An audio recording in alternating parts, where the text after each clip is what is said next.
ஆசை வரும் பர்வதம் நேராய் கண்களை ஏறெடுப்பேன். வானமும் பூமியும் படைத்த வல்ல தேவன் கரத்தில் இருந்து வானமும் பூமியும் படைத்த என்ன கடங்கா நன்மைகள் வருதே என் கண்கள் ஏறெடுப்பேன். என்ன கடங்கா நன்மைகள் வருதே என் கண்கள் ஏறெடுப்பேன். ஆசை வரும் பர்வதம் நேராய் கண்களை ஏறெடுப்பேன். எனக்கு ஆசை வரும் பர்வதம் நேராய் என் கண்கள்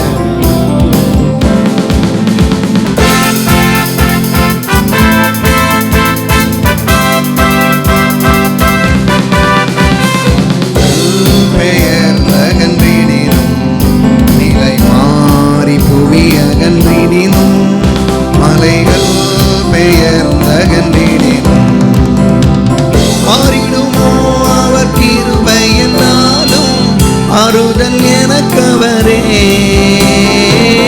மாறிடுமோ அவர் கிருபை என்னாலும் ஆறுதல் எனக்கவரே. எனக்கு ஆசை வரும் பர்வதம் நேராய் கண்களை ஏறெடுப்பேன். ஆசை வரும் பர்வதம் நேராய் கண்களை ஏறெடுப்பேன். தள்ளாட ஓட்டான் என்னை காக்கும் தேவன் உறங்கான். என் காலை தள்ளாட ஓட்டான் இஸ்ரவேலை காக்கும் நல் தேவன் அப்பகல் உறங்காரே. காக்குணல் தேவன் அப்பகல் உறங்காரே. எனக்கு ஆசை வரும் பர்வதம் நேராய் கண்களை ஏறெடுப்பேன். எனக்கு ஆசை வரும் பர்வதம் நேராய் கண்களை ஏறெடுப்பேன். நிழல் அவரே வலுவாமல் காப்பவர் அவரே. பல பக்கத்தில் நிழலவரே. சூரியன் சந்திரன் இரவில் சேதப்படுத்தாதே. சூரியன் பகலில் சந்திரன் இரவில் சேதப்படுத்தாதே. எனக்கு ஆசை வரும் பர்வதம் நேராய் கண்கள் ஏறெடுப்பேன். எனக்கு ஆசை வரும் பர்வதம் நேராய் கண்களை ஏறெடுப்பேன். என்னை அணுகாமல் காத்திடும் வல்ல மாதேவன். தீங்கும் என்னை அணுகாமல் பொக்கையும் மரத்தையும் பத்திரமாக அவ்வாறே இது முதலா. பொக்கையும் மரத்தையும் பத்திரமாக அவ்வாறே இது முதலாய். எனக்கு ஆசை வரும் பர்வதம் நேராய் கண்களை ஏறெடுப்பேன். எனக்கு ஆசை வரும் பர்வதம் நேராய் கண்களை ஏறெடுப்பேன்.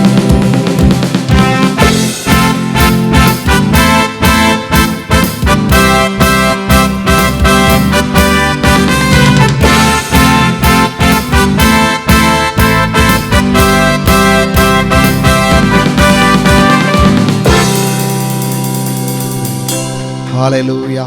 ஸ்தோத்திரிக்கிறேன்.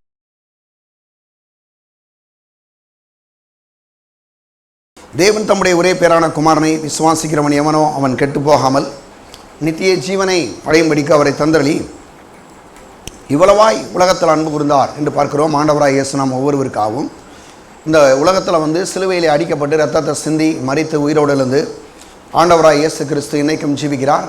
இது வரைக்கும் ஆண்டவராய் இயேசுவை ஏற்றுக்கொள்ளவில்லையானால் நீங்கள் ஒருவரை இன்றைக்கி தான் புதுசாக வந்திருப்பீங்கன்னா ஆண்டவராய் இயேசுவை உங்களுடைய நல்வாழ்வுக்கின்றவரை ஆண்டவராக இரட்சகராக ஏற்றுக்கொள்ளுங்கள். ஆண்டவராய் இயேசுவை ஏற்றுக்கொண்ட தேவனுடைய பிள்ளைகளாக நம்ம ஒவ்வொருவரும் இந்த உலகத்தில் வெற்றியான ஆசீர்வாதமான ஒரு பெரிய செழிப்பான வாழ்க்கையை வாழ வேண்டும் என்பதுதான் தேவனுடைய சித்தமாக திட்டமாக இருக்கிறது. ஆனாலும் அநேக நேரங்களில் கிறிஸ்தவருடைய வாழ்க்கையில் ஏன் பலவிதமான தோல்விகளும் சரியான ஒரு ஆசீர்வாதம் அல்லாத நிலை, அப்புறம் குறிப்பாக பொருளாதாரங்களில் பெரும் பிரச்சனை. பணத்தில் தான் பெரிய மக்களுக்கு ஒருத்தர் கொஞ்சம் வருஷத்துக்கு முன்னாடி கேட்டார், ஏன் பெந்தகோஸ்து சபையில் இருக்கிறவங்களுக்கு மட்டும் கையில் காசுலாம் போகுதுன்னு. அதுக்கு முக்கிய காரணம் என்ன அப்படின்னா, அதை குறித்து பிரசங்கிக்கிறதுல அந்த பிரசங்கத்தை கேட்கறது கிடையாது. அது மட்டும் இல்லாமல் அதை விசுவாசிக்கிறது இல்லை. அப்போ நம்ம பாருங்கள், கண்டிப்பாக இந்த மாதிரி காரியங்கள் முழுவதுமாக நம்ம விடுவிக்கப்பட வேண்டும். ஏன்னா இப்போ வேதத்தில் இருந்தால் பாருங்கள், அந்த பொருளாதாரத்தினுடைய அந்த மாற்றங்களே உலகத்தில் ஏற்பட்டுக்கின்றதெல்லாம் வேத வல்லுநர்கள்லாம் சொல்கிறாங்க. நான் கடந்த வாரமே சொன்னேன், ஐரோப்பாவில் இருக்கக்கூடிய 25 நாடுகள் இன்றைக்கி பொருளாதாரத்தில் ரொம்ப சிறப்பாக இருக்கிறதுக்கு ஒரு முக்கிய காரணம் என்னென்னா, வேதத்தில் என்ன ஆண்டவர் சொல்லியிருக்காரோ அதை அவங்க ஃபாலோ பண்ணதுனால தான் இன்றைக்கி அவங்களுக்குள்ள பொருளாதார செழிப்பெல்லாம் ஏற்பட்டிருக்கு. ஆனால் நிறையா சபைகளில் பார்த்திங்கன்னா பணமே வேணாம், எதுவும் அப்படி வேண்டாம் பாருங்க சொல்லிடுவாங்க. அப்படி இல்லை, நம்ம கண்டிப்பாக பணத்தை வேதத்தில் 100% 20% பணத்தை பற்றி எழுதிருக்கு. 100% வேதம் இருக்குன்னா அதில் 20% நீங்கள் எடுத்திங்கன்னா பணம் தான், பணத்தை பற்றி எழுதியிருக்குது. நீங்கள் கூட எல்லோரும் இப்போ வந்திருக்கிறீங்கன்னா எவ்வளோ பணம் செலவழித்து வந்திருக்கிறீங்க, பெட்ரோலை போட்டு பஸ்ஸுக்கு எடுத்து ஆட்டோ எடுத்து எல்லாம் வந்திருக்கீங்க. அப்போ எல்லாத்துக்குமே பணம் அவசியமாக இருக்குது. அதெல்லாம் பாருங்கள், அநேகர் புரிஞ்சுக்கிறது இல்லை. ஆனால் பணம் அவசியம். இதுக்கெல்லாம் அப்போ இதெல்லாம் பெற்றுக்கொள்வதற்கு இன்றைக்கி முக்கியமான விஷயம் என்னென்னா விசுவாசம் வேணும். ஆனால் விசுவாசம் கேள்வினால் வரும், கேள்வி தேவனுடைய வசனத்தினால் வரும் என்று சொல்லப்பட்டிருக்கு. ஆனால் இந்த விசுவாசத்துக்கு ஒரு பெரிய அஸ்திபாரமாக இருப்பது தேவனுடைய வார்த்தை. அது மட்டும் இல்லாமல் அந்த தேவனுடைய வார்த்தை அநேகர் கேட்காம விடுறதான் பெரிய ஒரு பிரச்சனைன்னு சொல்லலாம். ரெண்டாவது, தேவன் மீது இருக்கக்கூடிய அந்த அன்பை மக்கள் அநேகர் சரியாக அவர்கள் அறிந்து கொள்ளாத ஒரு நிலைதான் என்று நாம் சொல்ல முடியும். அப்போ தேவனுடைய அன்பை பற்றி பார்க்கும்போது தொடர்ந்து தேவ அன்பை பற்றி தான் பார்க்குறோம். தொடர்ந்து இன்னமும் கூட தேவ அன்பை பற்றி பார்க்க போகிறோம். அதில் முதல் பகுதி தேவனுடைய அன்பை பற்றி கொஞ்சம் ஓரளவு பார்த்துருக்கோம். தேவனுடைய எப்படிப்பட்டவருடைய அன்பு எப்படிப்பட்டதெல்லாம் பாருங்கள். நம்பிக்கை, விசுவாசம், அன்பு 3 நிலைத்திருக்கிறது. இதில் அன்பே பெரியது என்று சொல்கிறார். அப்போ அன்பு ரொம்ப முக்கியமான ஒன்று என்பதை பற்றி பார்க்கிறோம். அது மட்டும் இல்லாமல் இப்போ நடைமுறை வாழ்க்கையில் எப்படி இந்த தேவ அன்பை நாம் செயல்படுத்த முடியும். எவ்வளோ வேணாலும் அன்பை பற்றி பேசலாம். ஆனால் அந்த அன்புல நடக்கிறதுன்றது ரொம்ப ரொம்ப ரொம்ப கஷ்டமான வேலை. அதை எப்படி நம்ம இந்த உலகத்தில் செய்யணும் என்பதை பற்றி வேதத்தில் இருந்து பார்க்குறோம். இதை பற்றி நாம் யோவானில் இருந்து பார்த்தோம். 1 யோவான் சொல்கிறார், கிட்டத்தட்ட 90 வயதுக்கும் வயசு வரைக்கும் இருந்த ஒரு பெரிய 12 சீஷர்களே அதிகமான வயசு வாழ்ந்தவர் யோவான் தான். யோவான் பாருங்கள், அவர் பாருங்கள் 90 வயசுக்கு மேலே ஒரு இதை எழுதுகிறார். இந்த 1 யோவான், 2 யோவான், 3 யோவான்லாம் அவர் எழுதுறது தான். அதில் அவருடைய அன்பை, தேவனுடைய அன்பை பற்றியெல்லாம் அவர் சொல்கிறாரு, எப்படி நடந்துக்கலாம் சொல்கிறாரு. அதோடு நம்ம விட்டுறது அவ்வளவு அவர் மட்டும்தான் அன்பை பற்றி பேசினார் வேதத்தில் அப்படின்னு நம்ம எடுத்துக்கொள்ள முடியாது.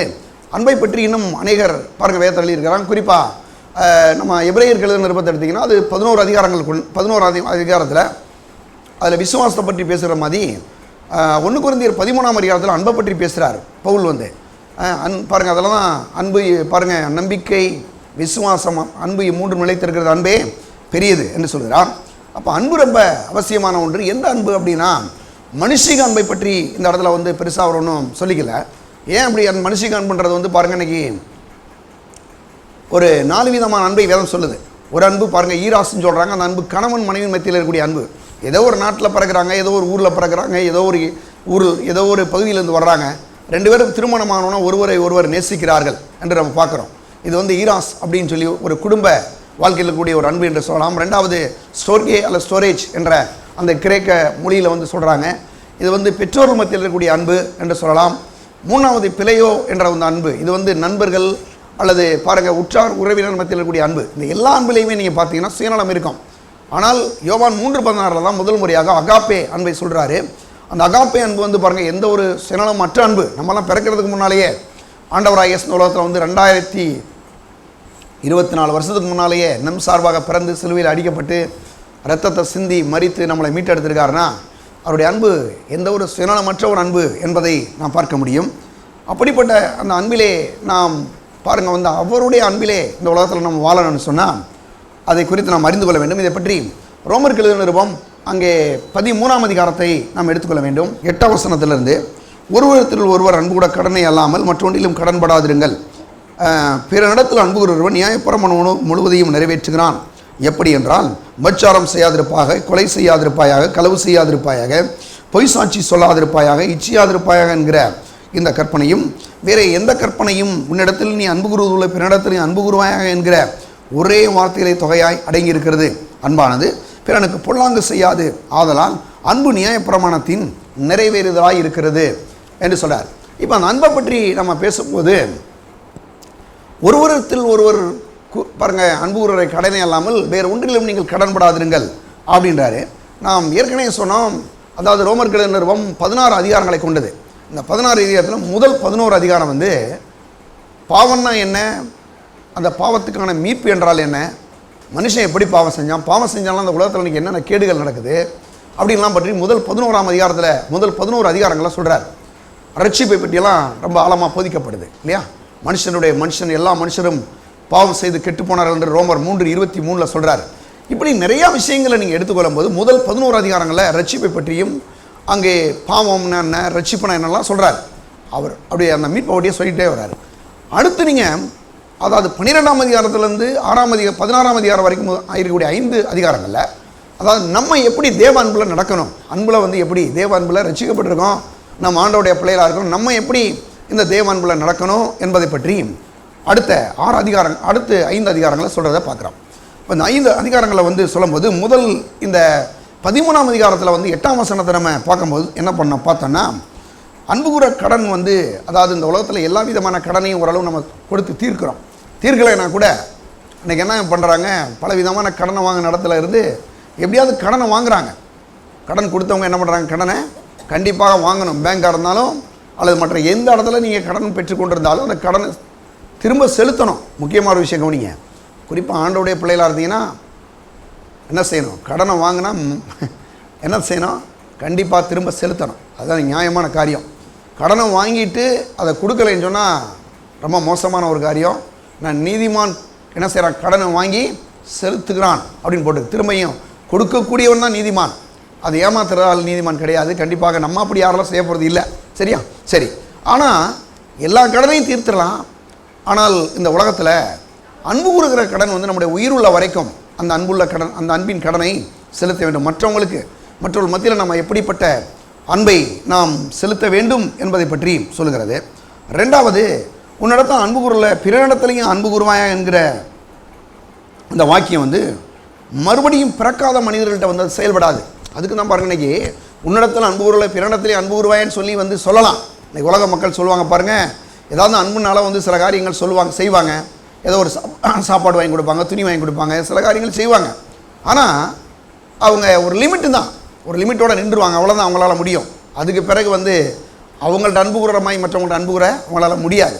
ஆனால் இன்னும் அந்த உலகத்தினுடைய அன்பெல்லாம் அப்படி தான் இருக்குது பாருங்கள். சொல்லுவாங்க பாருங்கள், எல்லாத்தையும் நீங்கள் அன்பு கூறணுங்க, இயேசுனாரே சொல்லியிருக்காரு அன்பு கூறுன்னு சொல்லியிருக்காரு அப்படின்னு சொல்லிட்டு ஏதோ சில காரியங்களை செய்வாங்க பாருங்கள். ஆனால் நல்லா கவனிச்சிங்கன்னா உண்மையாகவே யார் இந்த உலகத்தில் வந்து உன்னிடத்தில் அன்பு கூறல பிறனிடத்தில் அன்பு கூறுவாங்கன்றதை யார் செய்ய முடியும் அப்படின்னா, ஆண்டவராய் இயேசுவை ஏற்றுக்கொண்ட ஒரு மனுஷனால் மட்டும்தான் இந்த உலகத்தில் உண்மையாகவே மற்றவங்க மேலே அன்பு கூற முடியும். இல்லைன்னா அந்த அன்பு கண்டிப்பாக ஒரு உண்மையான அன்பாக இருக்கிறதுக்கு வாய்ப்பே இல்லை. அப்போ மறுபடியும் பிறக்கிறதால வந்து மற்றவர்கள் மேலே அன்பு கூற முடியாது. மூணாவது, இயேசு நம்மை மறுபடியும் பிறக்க செய்து மற்றவர்களை அவர் என்ன பண்ணுறார், அன்பு கூறுபடி செய்கிறார். மற்றவங்களுக்கு வந்து பாருங்கள், நம்ம என்ன பண்ணுறோம், அன்பை செலுத்துகிறோம். எத்தனையோ விதமான பிரச்சனையை கொடுப்பாங்க, என்னென்னமோ பண்ணுறாங்க, நமக்கே தெரியும், இவங்க தான் செய்கிறாங்கன்னு தெரியும். தெரிஞ்சுக்கிட்டே அவங்க மேலே அன்பு கூறுறது பெரிய விஷயம் இல்லையா? இவங்க தான் செய்கிறாங்கன்றது கன்ஃபார்மாக தெரியும், எல்லாமே தெரியுது. தெரிஞ்சுக்கிட்டே நம்ம என்ன செய்கிறோம் அப்படின்னா அந்த ஆளு மேலே அன்பு கூடுறோம், அவங்களுக்காக ஜெபம் பண்ணுறோன்னா இது பெரிய அன்பு இல்லையா? பெரிய ஒரு அன்பு தான். அப்போ வந்து பாருங்கள், இந்த அன்பு வந்து எல்லாராலையும் செய்ய முடியாது. ஏன்னா இந்த அன்பு கொஞ்சம் வேறு மாதிரியான ஒரு அன்பாக இருக்குது. கடவுளுடைய அன்பு பாருங்கள், இயேசு வந்து பாருங்கள் நம்மளை மறுபடியும் பிறக்க செய்து அவர் என்ன பண்ணுறாரு, அன்பு கூறும்படி செய்கிறார். அது மட்டும் இல்லாமல் நாம் ஒவ்வொருவரும் புது சிருஷ்டிகளாக இருக்கிறோம். 2 கொரிந்தியர் 5:17 சொல்லுது, இப்படி இருக்க ஒருவன் கிறிஸ்துவுக்குள் இருந்தால் அவன் புது சிருஷ்டியாக இருக்கிறான், பழையவையில் எல்லாம் ஒளிந்து போன எல்லாம் புதிதாயின என்று சொல்கிறார். அப்போ நாம் எல்லாரும் மறுபடியும் பிறந்தபடினாலே, புது சிருஷ்டியாக நாம் இருக்கிறபடினாலே நாம் புதுவிதமான ரீதியில் என்ன பண்ணுறோம், அன்பு கூறுகிறோம். அதாவது எனக்கு நீ இதை பண்ணிட்டியா, உனக்கு நான் பதிலுக்கு இதை பண்ண போகிறேன் அப்படின்னு பண்ணுவது வந்து உண்மையாகவே கடவுளுடைய அன்பு கிடையாது. அது பலிக்கு பலி வாங்குறது. அப்படி செய்வது வந்து ஒரு நாளும் வெற்றி பெறவே பெறாது. தற்காலத்தில் வேணால் கொஞ்சம் சந்தோஷமாக இருக்குமே தவிர, பரவாயில்ல இவங்க இப்படி பண்ணாங்க, இவங்களுக்கு ஏதோ பண்ணிட்டோம் அப்படின்னு நினைக்கலாமே தவிர, அது கண்டிப்பாக எதிர்காலத்தில் வந்து அது ஒரு பெரிய வெற்றியான காரியமாக இருக்காது. நிச்சயமாக இருக்கிறதுக்கு வாய்ப்பே இல்லை. அப்போ எப்போ நான் பாருங்கள், நம்ம வந்து புது சிருஷ்டியாக இருக்கிறனால நமக்கு ஒருவேளை அவங்க வந்து ஒரு சில தீமைகளே செஞ்சுருந்தா கூட அவங்களுக்கு ஏதாவது ஒரு நன்மையை செய்யும்படி நாம் தீர்மானிக்கிறோம் பார்த்தீங்களா, அதுதான் உண்மையாகவே என்னதுங்க, ஒரு மெய்யான தெய்வீகமான அன்பாக இருக்கிறது. குறிப்பாக நம்ம எடுத்துக்கிற போது சில நேரங்களில் சிலர் தெரிஞ்சே சில தவறுகள் செய்கிறாங்க. குடிகாரெல்லாம் குடிக்கிறாங்க, ரொம்ப குடிச்சிடுறாங்க. குடிச்சிட்டு என்ன பண்ணிடுறாங்க, போய் ஏதாவது வந்து ஒரு தப்பாக செஞ்சிடறாங்க. ஆனால் என்ன பண்ணுறோம், சரிங்க அவன் குடிச்சிருக்கான் அவ்வளோதான். சில ஆளுங்கள்லாம் பாருங்கள் என்ன பண்ணுறது, குடிச்சிட்டு கண்ணான்னு பேசுகிறது. கேட்டால் பாருங்கள், காலையில் எழுந்திரிச்சு கேட்டிங்கன்னு சொல்லுவாங்க, குடிச்சிட்டேங்க தெரியாமல் பேசிட்டேன் அப்படின்வாங்க இல்லையா. அப்படி சிலர்லாம் பார்த்தீங்கன்னா சிலர் இருக்கான் எப்படின்னா திட்டுறதுக்குன்னே குடிக்கிறது. ஏன்னா குடிச்சிட்டு திட்டினா அப்போ தான் நம்ம வந்து என்ன வேணாலும் திட்டிக்கலாம், ஏன்னா குடிச்சிட்டு தெரியாமல் பேசிட்டேங்க அப்படின்னு.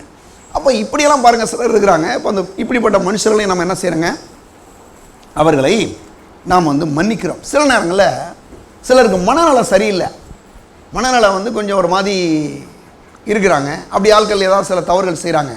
தவறுகள் செய்யும்போது அரசாங்கங்களை பார்த்தீங்க, அரசாங்கமே நீங்கள் எடுத்துங்க, அவனுக்கு என்னங்க தண்டனை கொடுக்க முடியல, தண்டனை கொடுக்க முடியல. இப்படி சில தவறுகளை கூட என்ன பண்ணுறாங்க, உலக மக்களே மன்னிக்கிறாங்க. நம்ம என்ன பண்ணணும், ஆண்டவருடைய பிள்ளைகளாக நம்ம ஒருவரும் என்ன பண்ணணும், கண்டிப்பாக மற்றவர்களை மன்னிக்கக்கூடியவர்களாய் நாம் இருக்கிறோம். சரி, இதெல்லாம் வந்து பாருங்கள், நம்ம வந்து மன்னிக்கிறோம். ஆண்டவராக இயேசுவை கூட நீங்கள் எடுத்துக்கிட்டிங்கன்னா, அவர் வந்து சிலுவையில் கொண்டு போய் அவரை அடிக்கும்படி கொண்டு போகிறாங்க. கொண்டு போகும்போது அவரை வந்து ஒரு தேவையில்லாத ஒரு தண்டனை கொடுக்குறாங்கன்னு அவருக்கே தெரியும். தண்டனை வந்து தேவையில்லாத தண்டனை. ஏன்னா அவங்க என்ன சொல்கிறாங்க, இஸ்ரவேல் ஜனங்கள் வந்து அவரை கொண்டு போய் பிலாத்துகிட்ட போய் நிப்பாட்டுறாங்க. பிலாத்துடைய அரண்மனையில் நிப்பாட்டுறாங்க. பிலாத்து வந்து அந்த ரோம அரசாங்கத்தினுடைய ஒரு கவர்னர். அவன்கிட்ட போய் அவர் தான் வந்து ஜட்ஜ்மெண்ட் கொடுக்கணும். இப்போ இன்றைக்கி இருக்கக்கூடிய கோர்ட்டு மாதிரி வச்சுக்கோங்க. அங்கே என்ன பண்ணுறாங்க, சொல்கிறாங்க, நீங்கள் பராபாசை எங்களுக்காக என்ன செய்யும், விடுதலையாக்கும், இயேசுவை என்ன செய்யும், சிலுவையிலே அடியும் என்று இவங்க என்ன பண்ணுறாங்க, பயங்கரமான ஒரு சத்தத்தை ஏறெடுக்கிறாங்க. பயங்கரமான சத்தம் அந்த அரண்மனை முழுவதிலையும் கேட்குது. அப்போ இயேசு உடனே அவங்கள யாருக்கும் எந்த பனிஷ் பண்ணலை, எந்த ஒரு தண்டனையுமே கொடுக்கல. என்ன பண்ணுறாருன்னா, பராபாஸ் யாருன்னா ரொம்ப மோசமான ஒரு ரவுடி, பயங்கரமான ஒரு கொல்லக்கூட்ட தலைவன் பாருங்கள். அந்த நாட்களில் இருக்கக்கூடிய ஒரு பெரிய திருட்டு கூட்டத்தினுடைய தலைவன், பலரை கொலை பண்ணியிருக்கிறான். அவனை கொண்டு போய் ஜெயிலில் அடைச்சிருக்காங்க. ஆனால் இந்த மக்கள் என்ன சொல்கிறாங்க, அவனை விடுதலையாக்குங்க, இயேசுவை கொண்டு போய் சிலுவையில் என்ன செய்யுங்க, அடிங்கன்றாங்க.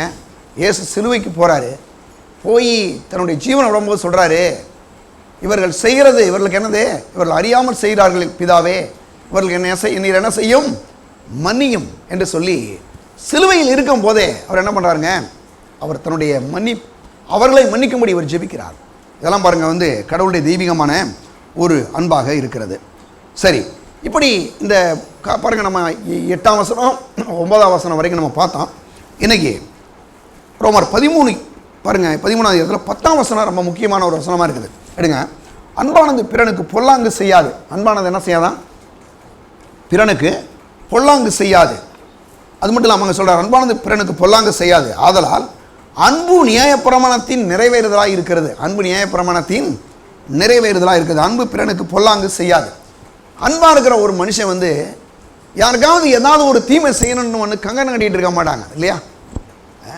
யாருக்காவது ஒரு தீமை செய்யணும் அப்படின்னு எப்படியாவது அவங்க பண்ணிட்டாங்க, அதுக்கு பதிலாக நம்ம ஏதாவது ஒன்று பண்ணிடணும் அப்படின்னு ஒருத்தர் அதை வந்து பல நாட்களாக, பல மாதங்களாக, பல வருஷங்களாக வைத்து கொண்டு அவங்க இருப்பாங்கன்னா, அவங்க உண்மையாகவே மறுபடியும் பிறந்ததுக்கு ரட்சிக்கப்பட்டதுக்கு எந்த ஒரு அர்த்தமே இல்லை அப்படின்னு தான் நம்ம சொல்லணும் இல்லையா. அதை வந்து எடுத்துக்கொள்ளணும். அது மட்டும் இல்லாமல் அங்கே 10ஆம் வசனத்தில் பார்க்கும்போது, அன்பானது பிறனுக்கு பொல்லாங்கு செய்யாது. பிறனுக்கு என்ன செய்யாதுங்க, பொல்லாங்கு செய்யாது. அது மட்டும் இல்லாமல் அன்பை பற்றி நாம் பார்க்கும்போது அடுத்த பகுதிக்கு வரும்போது, ஆதலால் அன்பு நியாயப்பிரமாணத்தின் நிறைவேறுதலாக இருக்கிறது. அன்பு நியாயப்பிரமாணத்தின் நிறைவேறுதலாக இருக்கிறது என்று பார்க்கிறோம்.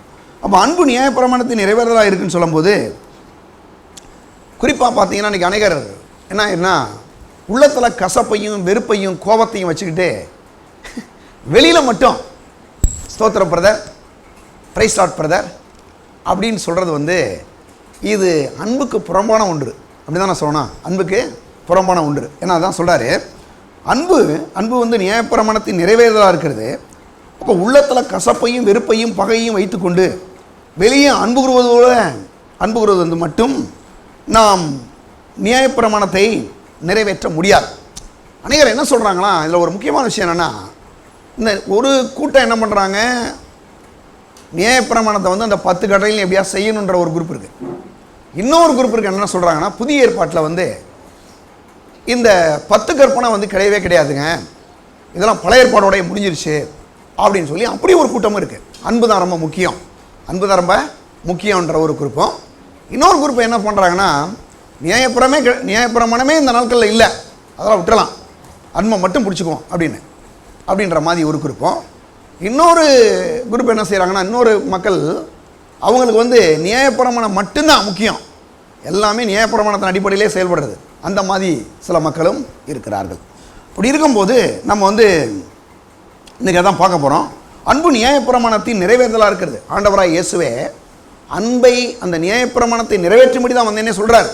அன்பு வந்து நான் வந்ததுனால வந்து நியாயப்பிரமாணத்தை ஒழிக்கிறதுக்கு அவரில், அன்பு நியாயப்பிரமாணத்தை, அதாவது ஆண்டவராய் இயேசு நியாயப்பிரமாணத்தை நிறைவேற்றும்படியாகவே வந்தார்.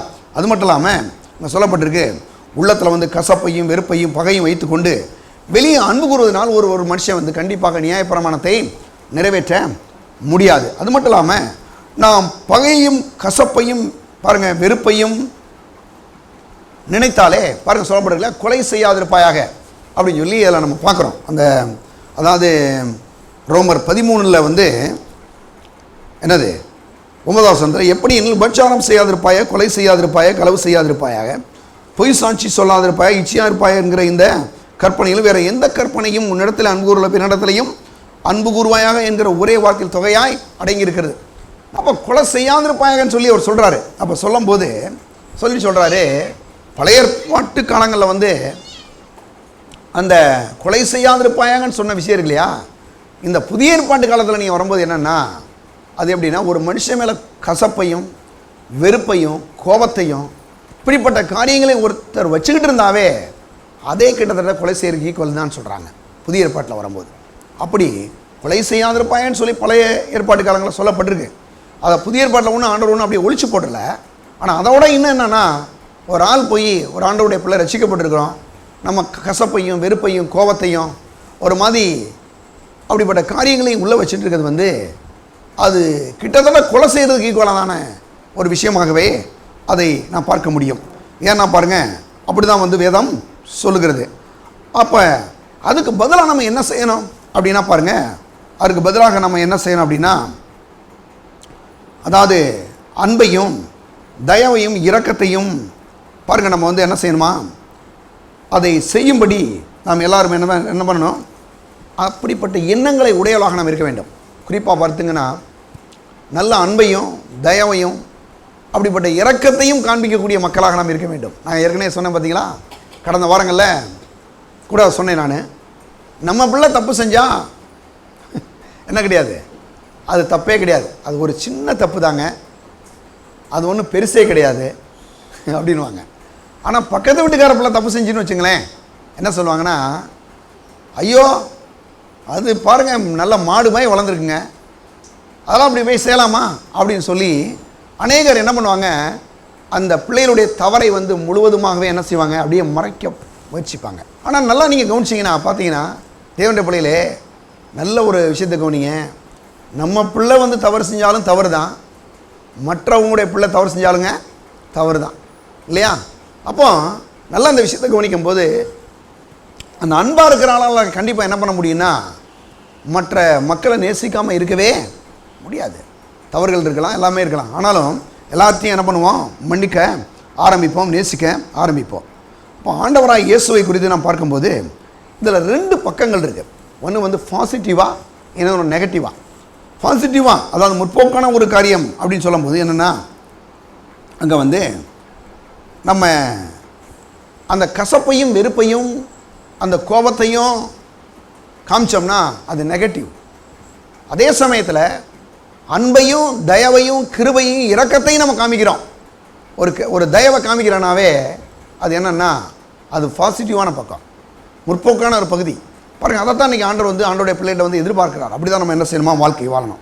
ஆனால் நீங்கள் பார்த்தீங்கன்னா சிலருக்கு என்னென்னா, உன்னிடத்தில் அன்பு கூறல பின்னிடத்துல அன்பு கூறுவாயகன்னு சொல்லும் போதே இந்த பிறனை வந்து அவங்க கண்டுக்கிறதே கிடையாது. சிலருக்கெல்லாம் பார்த்தீங்கன்னா பிறன் யாருன்னே தெரியுதில்லை இல்லையா? அதை பற்றி ஆண்டவராக இயேசு வந்து ஒரு சம்பவத்தை கூட சொல்கிறார். நாம் எல்லோரும் எடுத்துக்கொள்வோம். லூக்கா 10ஆம் அதிகாரம் 25ஆம் வசனம் எடுத்துங்க. அப்பொழுது நியாயசாஸ்திரி ஒருவன் எழுந்திருந்து அவரை சோதிக்கும்படி, போதகரே, நித்திய ஜீவனை தரித்து கொள்ளும்படி நான் என்ன செய்ய வேண்டும் என்று கேட்டான்.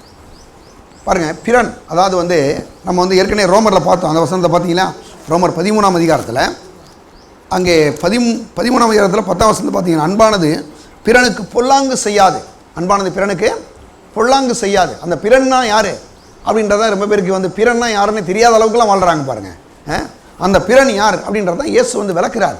ஒரு பாருங்கள், அதுக்கு ஏன் அந்த கதையை சொல்கிறாருன்னா, பிறன்னா யாருன்றதுக்கு ஒரு கதை சொல்கிறார்.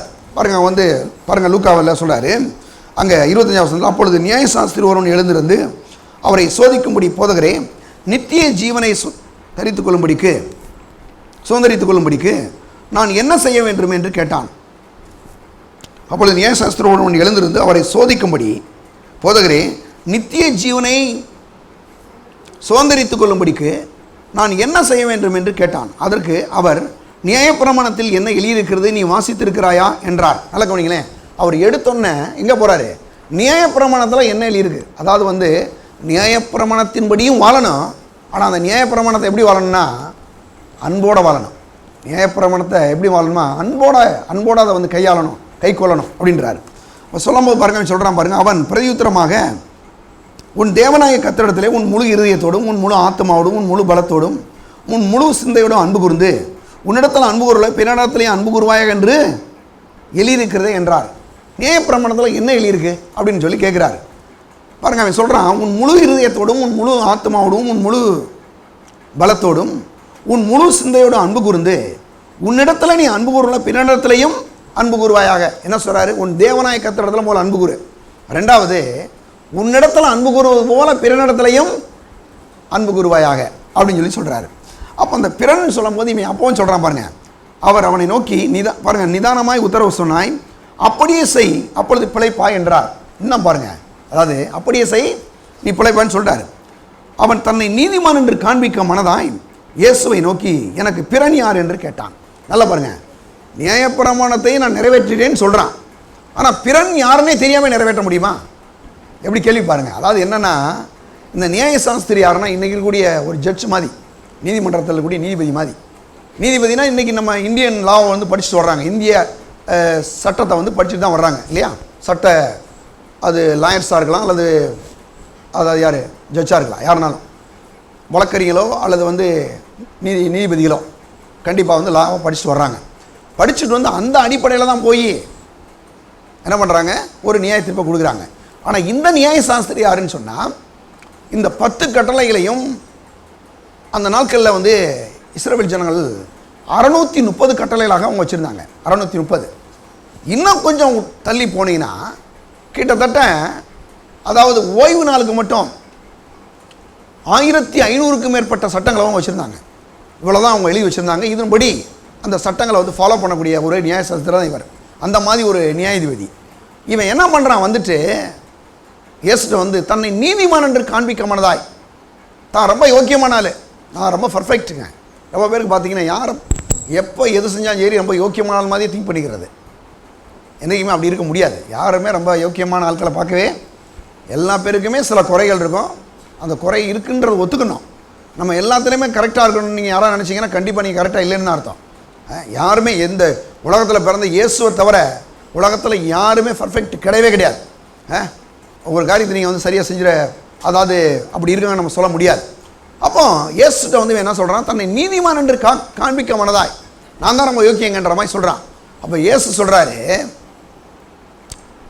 நீ வந்து நியாயப்பிரமாணத்தை, அவர் சொல்கிறாரு நித்திய ஜீவனை பெற்றுக்கொள்ளணும்னா நீ வந்து என்னது போய் அந்த நியாயப்பிரமாணத்தில் என்ன எழுதியிருக்குது என்று நீ வாசித்திருக்கான்னு கேட்டார். அவன் சொல்கிறான், நான் வாசித்திருக்கிறேன். வாசித்திருக்கிறது மட்டும் இல்லாமல் என்ன பண்ணியிருக்கேன், அதன்படி செய்யவும் செய்கிறேன்றான். வாசித்தோடு மட்டும் இல்லாமல் நான் செய்யவும் செய்கிறேன்றான். அப்போ உடனே ஏன் சொல்கிறாரு, அவர் அவனை நோக்கி நிதானமாய் உத்தரவு சொன்னாய், அப்படியே என்ன செய் நீ பிழைப்பாய், நீ அதே மாதிரி செய்ய, நீ பிழைச்சிக்கொண்டார். அவன் உடனே திரும்ப சொல்கிறான், எனக்கு பிறன் யார், மற்றவங்க யார் அப்படின்னு கேட்குறாரு. அப்படின்னு இவன் கேட்குறான். கேட்ட உடனே இயேசு ஒரு கதையை சொல்கிறார், ஒரு ஓமையை சொல்கிறாரு. என்ன ஓமனை பாருங்க சொல்கிறாரு. அவன் தன்னை நீதிமன்றம் சொல்கிறான். அவன் 30 இயேசு பிரயுத்தரமாக ஒரு மனுஷன் எருசலேமிலிருந்து எரியோவுக்கு போகையில் கல்லறையில் அகப்பட்டான். அவர்கள் அவன் வஸ்திரங்களை உரிந்து கொண்டு அவனை காயப்படுத்தி குற்றுயிராய் விட்டு போனார்கள். அப்பொழுது தற்செயலாய் ஒரு ஆசாரியன் அந்த வழியாய் வந்து அவனை கண்டு பக்கமாய் விலகி போனான். அந்தபடியே ஒரு லேவியனும் அந்த இடத்திற்கு வந்து அவனை கண்டு பக்கமாய் விலகி போனான். பின்பு சமாரியான் ஒருவன் பிரயாணமாய் வருகையில் அவனை கண்டு மனதுருகி கிட்ட வந்து அவனுடைய காயங்களை எண்ணெயும் திராட்சரசமும் வார்த்து காயங்களை கட்டி அவனை தன் சுயவாகனத்தின் மேலே ஏற்றி சத்திரத்துக்கு கொண்டு போய் அவனை பராமரித்தான். மறுநாளிலே தான் புறப்படும் போது 2 பணத்தை எடுத்து சத்திரத்தான் கைகளை கொடுத்து, நீ இவனை விசாரித்துக்கொள், அதிகமாக ஏதாயிரம் இவனுக்கு செலவழித்தால் நான் திரும்ப வரும்போது அதை உனக்கு தருவேன் என்றான். இப்படி இருக்க கல்லறைகளை அகப்பட்டவனுக்கு இந்த 3 பேரில் எவன் பிறனாயிருந்தான் உனக்கு எப்படி தோன்றுகிறது என்றார். அதற்கு அவன், அவனுக்கு இரக்கம் செய்தவனே என்றான். அப்பொழுது இயேசு அவனை நோக்கி, நீயும் அப்படியே செய் என்றார். இந்த இடத்துல பாருங்க, இந்த கதையை இவர் ஏன் சொன்னார்னா, இவனுக்கு தான் சொல்கிறாரு. ஆனால் சொல்லும் போதே இவர் என்ன பண்ணுறாரு, ஒரு ஆசாரியன் ஒருத்தன் வர்றான், ஒரு லேவியன் ஒருத்தன் வர்றான். இவன் யார் அப்படின்னா, இங்கே வந்து பிரயாணம் பண்ணி அடிக்கப்பட்டு கிடக்கிற ஆளை பார்த்தீங்கன்னாவே உங்களுக்கு தெரியும் இல்லையா? அப்போ ஒரு ஊர்லேருந்து ஒருத்தர் வர்றாருனாவே, ஒரு ஊர்லேருந்து வர்றாங்க அப்படின்னாவே என்ன பண்ணுவாங்க, முதல்ல இந்த ஊருக்காரனா இவர் இப்படிப்பட்ட ஆளாக தான் இருப்பார் அப்படின்ற மாதிரி மக்கள் மத்தியில் சில மனநிலைகள். இப்போ இது மாதிரி இங்கே ஒருத்தன் வந்து எருசலேமில் அவன் எரியோவுக்கு வர்றான். அப்போ எருசலேமில் ஒருத்தன் எரியோவுக்கு வர்றானாவே என்ன காரணம்னா, அவன் கண்டிப்பாக ஒரு யூதனாக இருக்க வேண்டும். அவன் வந்து ஒரு யூதன், ஆபிரகாமுடைய பிள்ளை அப்படின்னே வச்சுங்க.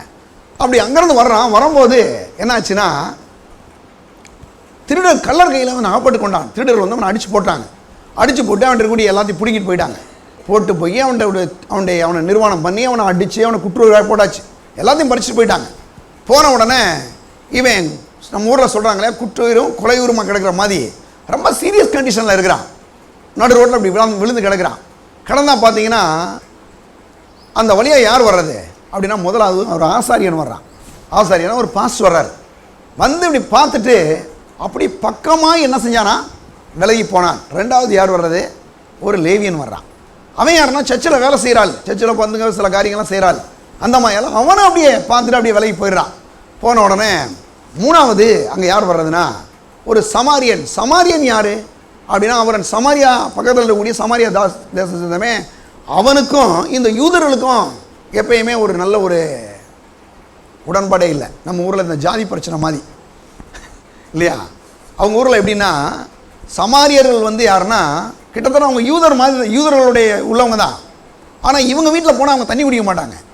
அவங்க வீட்டில் போய் இவங்க என்ன பண்ண மாட்டாங்க. அந்த மாதிரி சில ப்ராப்ளங்கள் அந்த நாட்களில் இருந்துச்சு. அதனால தான் பாருங்கள், இயேசு கூட அந்த யோவான் 4ஆம் அதிகாரத்தில் பேசும்போது ஒரு சமாரியா பெண் வர்றால, அவள் சொல்கிறான், நீர் யூதராக இருக்க என்னிடத்துல நீர் எப்படி தண்ணீர் கேட்கலாம், நீர் தான் உயர்ந்த குலத்தை சேர்ந்தவரே அப்படின்னு சொல்கிறாரு. ஏன் சொல்கிறாரு, ஏம்மா ஒரு இடத்துல தண்ணி கேட்குற யாருன்னா நீயே தண்ணி கேட்டிருப்ப. அவருக்கு எல்லாமே தெரியும். இந்த அம்மா ஒரு சமாரியா பெண்ணு, சமாரியா தேசத்துக்குள்ளே தான் வந்திருக்காரு. சமரியாவுக்குள்ளே வந்துட்டு போய்ங்க ஒரு சமாரியா பண்ண போய் தண்ணி வாங்கி கொடுக்குற போது இவர் ஒன்றும் என்ன பண்ணலங்க, அதை ஒன்றும் ரொம்ப கேவலமாலாம் நினைக்கிறேன். ஆனால் இன்றைக்கி அநேகர் வந்து என்ன பண்ணுறது, தேவையில்லாத காரியங்கள்லாம் பாருங்கள் கேவலமாக நினச்சிட்டு சில மக்களை பாருங்கள் ஒரு மாதிரி ட்ரீட் பண்ணுறது இல்லை. இயேசு வந்து அதற்கு முழுக்க விரோதியான ஒரு ஆள். அதை நம்ம புரிஞ்சுக்கணும் இல்லையா? பாருங்கள், இயேசு இந்த கதை சொல்லும் போதே நீங்கள் ஒன்று புரிஞ்சுக்கணும். அங்கே ஒரு யூதனும் அங்கே வரக்கூடிய ஒரு யார், ஒரு ஆசாரியன், அடுத்து யார் வந்ததுங்க, ஒரு லேவியன், 2 பேர் வர்றாங்க. வந்தவங்க என்ன பண்ணுறாங்க, இவன் சொந்தக்காரன் தான், இவன் சொந்தக்காரன் தான். அவனை பார்த்து அப்படியே விலகி போயிடுறான் 2 பேருமே. உடனே இயேசு என்ன பண்ணுறார், வேணுன்னு இந்த கதையை சொல்கிறாரு. வேணுன்னே இவர் வந்து கதையை சொல்கிறாரு. இவர் சொல்லும் போது கதையை சொல்கிறாரு. என்னென்னா, 3வது வந்து ஒரு சமாரியன் ஒருத்தன் வந்தான். அவன் வந்து இவனை பார்த்துட்டு என்ன பண்ணுறான், இறக்கப்பட்டு இவனை தூக்கி இவனை நல்லா தண்ணியெல்லாம் வச்சு கழுவி இவனுக்கு என்ன பண்ணுறாரு, அதாவது எண்ணெயெல்லாம் போட்டு விட்டு நல்லா என்ன பண்ணுறாங்க, திராட்சரசத்தெல்லாம் கொடுத்து இவனை தன்னுடைய சுய வாகனத்தில் ஏற்றி கொண்டு போகிறான்.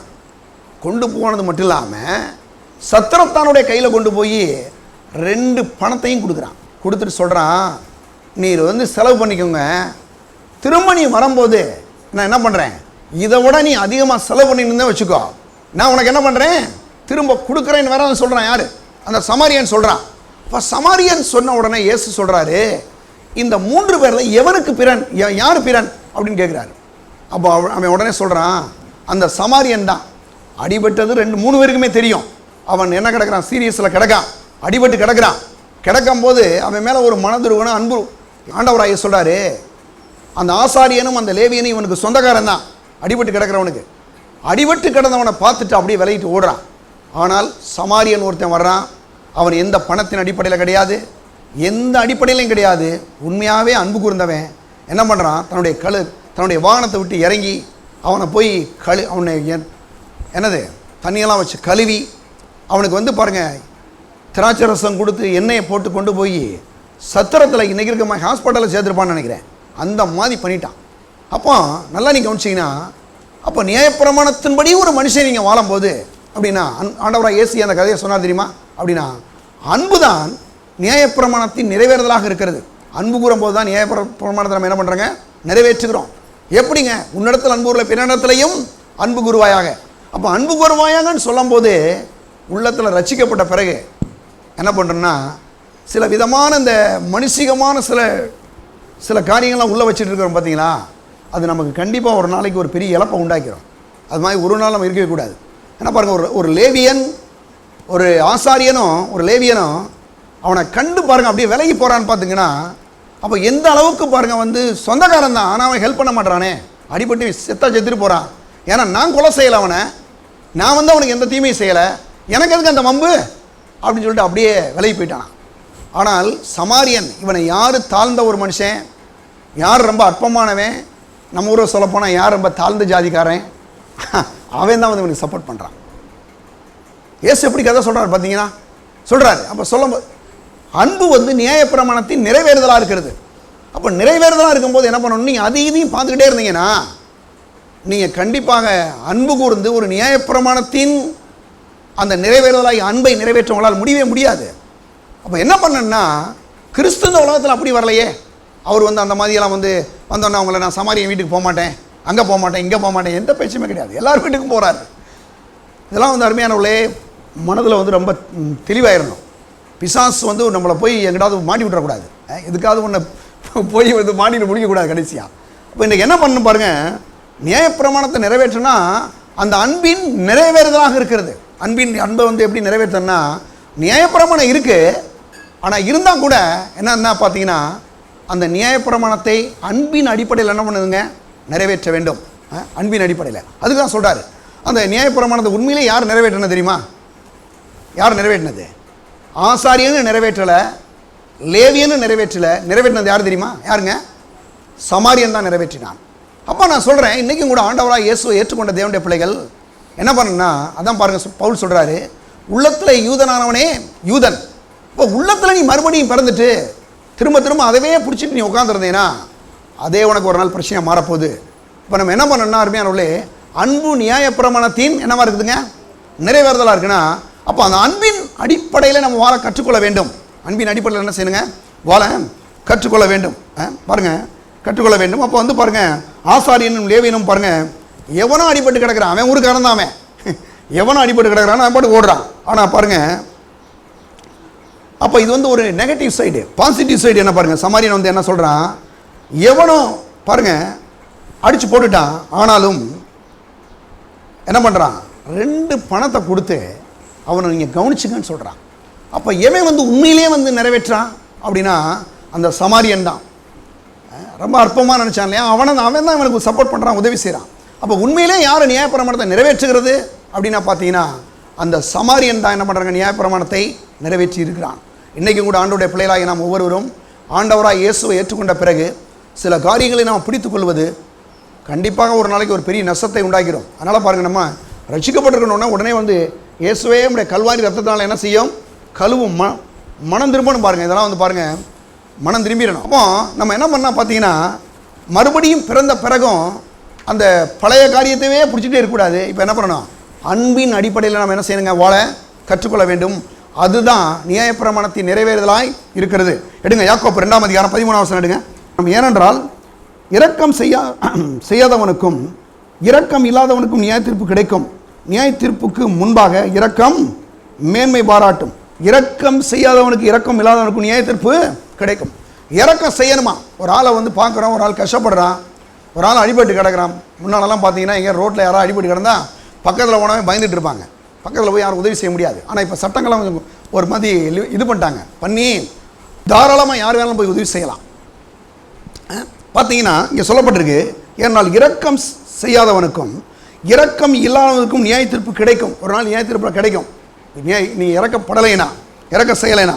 ஆனால் நியாய தீர்ப்புக்கு முன்பாக இரக்கம் மேன்மை பாராட்டும். ஒரு ஆளுக்கு நீங்கள் இரக்கம் பண்ணி இறக்க காண்பிச்சு சில ஆளுகளுக்கு சில நன்மைகளை செஞ்சீங்கன்னா நியாய தீர்ப்பு நாளில் இந்த இரக்கம் வந்து மேன்மை பாராட்டும். ஆண்டோட சொல்லுமா, என்ன சொல்லுமா, இவர் எத்தனை பேருக்கு இரக்கத்தை காண்பிச்சாரு, எத்தனை பேருக்கு நன்மை செஞ்சுருக்கிறாரு அப்படின்னு சொல்லி இந்த இரக்கம் நம்முடைய சார்பாக நிற்குமா பாருங்கள்.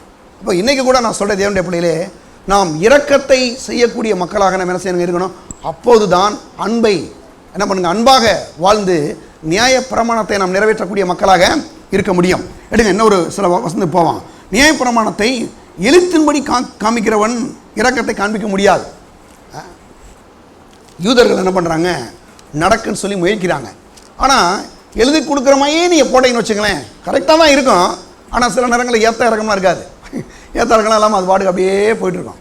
ஆனால் பார்த்தீங்கன்னா எல்லாம் நல்லா படித்தாளுக்கு பாருங்கள், எங்கே பாடுறோம், எங்கே இறக்குறோம், ஏற்றுறோம், எல்லாத்துக்கும் கரெக்டாக போடுவாங்க. அதே மாதிரி தான் பாருங்கள் இந்த யூத மக்களுமே பார்த்தீங்கன்னா நியாயப்பிரமாணத்தின்படி என்னது அவன் பாருங்கள் நியாயப்பிரமாணத்தை எழுத்தின்படி காமிக்கிறானே தவிர ஆனால் அன்பின்படி அவன் என்ன செய்கிறதில்ல, பாடுறதில்லை. ஆனால் என்ன ஒரு விஷயம்னா, ஆனால் இரக்கத்தை காமிக்கிறவங்க என்ன பண்ணுறாங்கன்னா நியாயப்பிரமாணம் சொல்லுகிற மாதிரியே என்ன பண்ணுறாங்க, இரக்கத்தையும் அங்கே காண்பிக்கிறார்கள். இரக்கத்தை என்ன பண்ணுற காண்பிக்கிறாங்க. நியாயப்பிரமாணம் எல்லாம் புதிய ஏற்பாட்டிலையும், நியாயப்பிரமாணம் வந்து புதிய ஏற்பாட்டில் ஒன்றுமே கிடையாதுங்க அப்படின்ற மாதிரி சிலர்லாம் சொல்கிறாங்களே, அப்படி இல்லை. இப்போ எப்படின்னா பார்த்தீங்கன்னா புதிய ஏற்பாட்டில் வந்து நியாயப்பிரமாணத்தை ஆண்டவர் இயேசு நிறைவேற்றுகிறார். அப்போ அன்பினால் வந்து பாருங்கள் இந்த நியாயப்பிரமாணத்தை என்ன பண்ண முடியும், நம்மளாலே நிறைவேற்ற முடியும். அன்பையும் நியாயப்பிரமாணத்தையும் பாருங்கள் பவுல் வந்து இணைக்கிறார். எப்படி இணைக்கிறாரு எடுங்க. ரோமர் 13 அதிகாரம் 10 அன்பானது பிறனுக்கு பொல்லாங்க செய்யாது, ஆதலால் அன்பு நியாயப்பிரமாணத்தின் நிறைவேறுதலாக இருக்கிறது. எப்படி பாருங்கள், அன்பு நியாயப்பிரமாணத்தின் நிறைவேறுதலாக இருக்குது. அன்பு வந்து நியாயப்பிரமாணத்தின் நிறைவேறுதல். அப்போ அன்பு தான் வந்து பாருங்கள் என்ன பண்ண முடியும், நியாயப்பிரமாணத்தை என்ன பண்ண முடியுங்க, நிறைவேற்ற முடியும். அன்பாக வாழும்போது தான், அன்பாக நம்ம செயலம் போட்டு தான் போது தான் என்ன பண்ண முடியும், நியாயப்பிரமாணத்தை நாம் நிறைவேற்ற முடியும். அது இல்லாமல் பாருங்கள் நியாயப்பிரமாணம் எல்லா மனிதரையும் குற்றவாளியாக தீர்க்கிறது. நியாயப்பிரமாணம் என்ன செய்தான், எல்லா மனுஷரையும் குற்றவாளியாக தீர்க்கிறது. ஆனால் நல்லா நீங்கள் கவனிச்சிங்கன்னா அன்பு பாருங்கள், ஆனால் கிறிஸ்துக்குள்ளே கீழே இருக்கிற நம்மை வந்து குற்றவாளியாக தீர்ப்பதில்லை நியாயப்பிரமாணம். அன்பு வந்து பாருங்கள் நியாயப்பிரமாணம் எல்லாரையும் குற்றவாளின்னு சொல்லுது. ஆனால் நல்லா உனக்கு கவனிச்சுக்கிட்டிங்கன்னா கிறிஸ்துவுக்குள்ளே இருக்கக்கூடிய நம்மை குற்றவாளியால் என்ன செய்யலைங்க, தீர்ப்பது இல்லை. ரோமர் 8 அதிகாரம், ரோமர் 8 1-2 எடுங்க. 1-2 ஆனபடியால் கிறிஸ்து இயேசுக்கு உட்பட்டவர்களாக இருந்து மாமிசத்தின்படி நடவாமல் ஆவியின்படியே நடக்கிறவர்களுக்கு ஆக்கின தீர்ப்பு இல்லை. கிறிஸ்து இயேசுவினாலே ஜீவனுடைய ஆவியின் பிரமாணம் என்னை பாவம் மரணம் என்னும் பிரமாணங்களிலிருந்து விடுதலையாக்கிற்றே. அப்போ இன்னைக்கு நல்லா கவனிச்சுங்க. ஆனபடியால் கிறிஸ்து இயேசுக்கு உட்பட்டவர்களாக இருந்து மாமிசத்தின்படி நடவாமல் ஆவியின்படியே நடக்கிறவர்களுக்கு ஆக்கின தீர்ப்பு இல்லை.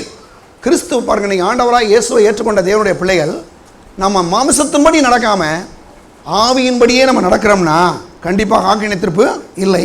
அது மட்டும் நான் சொல்கிறாரு, கிறிஸ்து இயேசுவினாலே ஜீவனுடைய ஆவியின் பிரமாணம் என்னை பாவம் மரணம் என்ற பிரமாணத்திலிருந்து விடுதலையாக்கிட்டு. கிறிஸ்து ஆண்டவராக இயேசுவை நம்ம என்னைக்கு ஏற்றுக்கொண்டோமோ இந்த பாவம் மரணன்ற அந்த பிரமாணத்திலேருந்தே நம்மளை என்ன பண்ணிச்சா, விடுதலையாக்கிடுச்சு. அப்போ இன்றைக்கி நல்ல ஒரு விஷயத்தை நீங்கள் கவனிக்கணும். என்ன கவனிக்கணும்னா, நியாயப்பிரமாணம் சொல்லுவது எழுத்தின்படி நாம் எடுத்துக்கொள்ளக்கூடாது. நியாயப்பிரமாணத்தை என்ன செய்யணுமா, அன்பின்படி நிறைவேற்றக்கூடிய மக்களாக என்ன செய்யணுமா இருக்கணும். நியாயப்பிரமாணம் என்ன சொல்லுது அப்படியே நான் கையாள போகிறேன், அப்படி இல்லை. நியாயப்பிரமாணம் சொல்கிறபடியே இருந்தாலும் கூட அதை அன்பின்படியே நம்ம என்ன செய்யணுங்க, செய்ய ஒரு முடிவெடுக்கணும். அன்பை பாருங்கள், அன்பாக நீங்கள் அந்த அன்பு உன்னிடத்தில் அன்பு கூறுவ பின்னிடத்துல அன்பு கூறுவாயாகன்னு சொல்கிற அந்த விஷயத்தை எழுதிருக்கு அப்படி நான் செய்ய போகிறேன் அப்படின்றத விட அன்பு கூறுவதனால அதை நிறைவேற்ற முடியும். அன்பை என்ன செய்யணுங்க? நிறைவேற்றணும். அன்பு கூறுவதனால் எப்படின்னா அவர் சொல்கிறார்ல, உன்னிடத்தில் அன்பு கூறுவ பின்னிடத்துலையும் அன்பு கூறுவாயாக. அன்பு வந்து ரொம்ப ஒரு முக்கியமான ஒரு விஷயம். நான் சொல்கிறேன், சபைக்கு வரும்போது கூட தேவனுடைய பிள்ளைகளுக்குள்ள இப்படிப்பட்ட சில நேரங்களில் பிசாசு வந்து நிறைய இடங்களில் சபைகளில் சில பார்சியாலிட்டி ஒரு மாதிரி ஏற்றத்தாழ்வு, இவங்கெல்லாம் இந்த மாதிரி, அவங்கெல்லாம் இந்த மாதிரி, இவங்கெல்லாம் இந்த குரூப், அவங்கெல்லாம் இந்த குரூப் அப்படின்னு சாத்தா வந்து சில நேரங்களில் வந்து உண்டாக்குது பாருங்கள். ஆனால் நம்ம ஒரு முடிவு எடுக்கணும். என்னென்னா, சபைக்கு வந்துட்டோமா, ஆண்டோடைய பிள்ளையாக இருக்கிறோமா, இந்த மாதிரி காரியங்களை வந்து கொஞ்சம் மனதிலிருந்து அகற்றி போடணும். இல்லைன்னா நம்ம மறுபடியும் பிறந்ததுக்கே அர்த்தம் இல்லாத ஒரு விஷயம். சில ஆண்கள்லாம் பார்த்தீங்கன்னா பயங்கரமாக ஒரு நடந்துக்கிறது. அப்படி நடந்தீங்கன்னா கடவுளுடைய அன்பில் நீங்கள் வாழலைன்னு அர்த்தங்க. நான் சொல்கிறேன், திரும்ப சொல்கிறேன், கடவுளுடைய அன்பில் நீங்கள் வாழ்கிறதுக்கு அர்த்தமே இல்லாமல் போயிடும். ஏன்னா அன்பின்படி பாருங்கள், அன்பை வந்து நியாயப்பிரமாணத்தை எழுத்தின்படி நீங்கள் வாழ்ந்தீங்கன்னா கண்டிப்பாக அந்த உலகத்தில் வெற்றி பெற முடியாது. ஆனால் அந்த அன்பை வைத்துக்கொண்டு என்ன பண்ணலாம்? நியாயப்பிரமாணத்தை நிறைவேற்றலாம். அவங்க பாருங்கள், இந்த யூதர்லாம் இருக்காங்களா, அவங்கெல்லாம் அந்த மாதிரி செய்வாங்களாம். ஒருத்தன் ஓய்வு நாள் அன்னைக்கு ஒரு யூதன் அடிபட்டு கிடந்தான்னு வச்சுங்க, என்ன பண்ணுவானா பாருங்கள், அவனை நல்லா கொஞ்சம் தண்ணிலாம் கொடுத்து இன்றைக்கி ஓய்வு நாள் வரைக்கும் ரெடியாக அப்படியே இரு, அப்புறம் நாளைக்கு வந்து தூக்கி விடேன்ட்டு போனான். ஆனால் அதே சமயத்தில் ஒரு புறஜாதியன் அடிபட்டு கிடக்கான்னு வச்சுங்களேன், அவன் மேலே 2 கல்லை தூக்கி மேலே உள்ள முன்ன போட்டு போயிடுவானா. அந்த மாதிரி தான் இன்றைக்கி அநேக நேரங்களில் வந்து இந்த அன்பில் நடக்காத மக்களுக்கு வந்து சில தப்பான எண்ணங்கள் அப்படியே போயிட்டு இருப்பாங்க. நான் சொல்கிறேன், தேவனுடைய பிள்ளைகளே, அன்பிலே நீங்கள் நடக்கும்போது எந்த ஒரு ஏற்றத்தாழ்வுகளும் எந்த ஒரு ஃபேசிலிட்டி ஒரு நாள் இருக்கக்கூடாது. குடும்பங்களில் கூட அப்படிப்பட்ட காரியங்கள்லாம் இருக்கக்கூடாது. நான் சொல்கிறேன், நியாயப்பிரமாணத்தை முடியல, அன்பின்படி வாழ கற்றுக்கொள்ளுங்கள். கர்த்தர் உங்களை ஆசீர்வதிப்பார். எல்லாரும் எழுந்து நிற்போம். பரலோக பிதாவே, உம்மை ஸ்தோத்திரிக்கிறோம், உமக்கு நன்றி செலுத்துகிறோம் ஆண்டவரே. அன்பு நியாயப்பிரமாணத்தின் நிறைவேறுதலாக இருக்கிறபடியால் உம்மை ஸ்தோத்திரிக்கிறோம். உன்னிடத்தில் அன்பு கூறுவ பின்னிடத்திலே அன்பு கூறுவாயின்னு சொன்னீரே. நாங்கள் இங்கே இருக்கக்கூடிய எங்கள் சபையில் இருக்கக்கூடிய ஒவ்வொரு மக்களுக்காக வருகிறோம் ஆண்டவரே. குடும்பத்தில், பிள்ளைகள் மத்தியிலே, சபையின் மத்தியிலே ஆண்டவரே, மனுஷர்கள் மத்தியிலே எந்த ஒரு பட்சபாதம் பார்க்காதபடி இந்த நாட்களில் கிறிஸ்துவை உமக்கு முன்பாக நாங்கள் அன்பு கூறும்படி பரிசுத்த ஆவியானவரே எங்களுக்கு உதவி செய்வீராக. அப்படி செய்கிற தேவ கிருபைக்காய் ஸ்தோத்திரிக்கிறோம். பிள்ளைகள் மத்தியிலே மீண்டுமாய் பட்சபாதம் பார்க்கின்ற அந்த சாத்தானுடைய ஆவியை இயேசுவின் நாமத்தில் சபிக்கிறோம். வேரோடு இயேசு நாமத்தில் பட்டு போவதாக. கர்த்தாவே, பிள்ளைகள் மத்தியிலே எந்த ஒரு பார்சியாலிட்டியும் எந்த ஒரு பட்சபாதம் பார்க்காதபடி சமமாய் நேசிக்கக்கூடிய இருதயத்தை நம் மக்கள் கட்டளையிடுவீராக. அப்படி செய்கிறதுக்காக நன்றி செலுத்துகிறோம். இயேசுவின் நாமத்தில் ஜெபிக்கிறோம் பிதாவே, ஆமென். நம்முடைய கர்த்தராகிய இயேசு கிறிஸ்துவின் கிருபையும் பிதாவாகிய தேவனுடைய அன்பும் பரிசுத்த ஆவியானவருடைய ஐக்கியமும் இப்பொழுதும் எப்பொழுதும் நம்மோடு கூட இருப்பதாக. ஆமென். இயேசு ராஜாவுக்கு ஜெய், இயேசு ராஜாவுக்கு ஜெய், இயேசு ராஜாவுக்கு ஜெய். கர்த்தர் உங்களை ஆசீர்வதிப்பார்.